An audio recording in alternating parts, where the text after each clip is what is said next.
Doctor साहब चावल के बारे में बताएंगे, ज़्यादा खाने से जोड़ों का दर्द और प्रॉब्लम ज़्यादा होती है। जी मेरे मोहतरम भाइयों, कोई भी चीज़ जब हद से ज़्यादा होती है तो वो प्रॉब्लम करती है, ठीक है। एक बात याद रखो, आपके जिस्म को बल्कि हकीम लुकमान एक बात कहा करते थे, जो चीज़ जितनी पैदा होती है उसको उस तनासब से खाओ।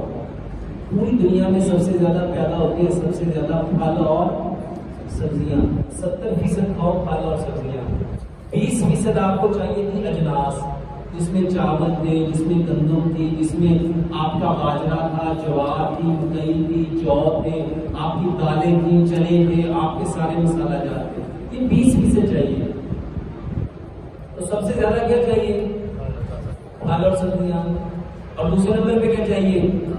अजनास।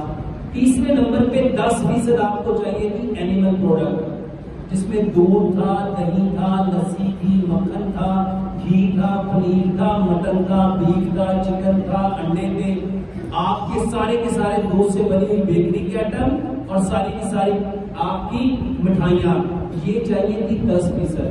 बताओ खाते कितना? जो एनिमल है वो 70% खाते हैं और जो फल और सब्जियां हैं। तो मेरे मोहतरम भाइयों, जो चीज अल्लाह ने जिस तनासुब से पैदा की है हमें उसी तनासुब से उसको खाना चाहिए। सुभान अल्लाह।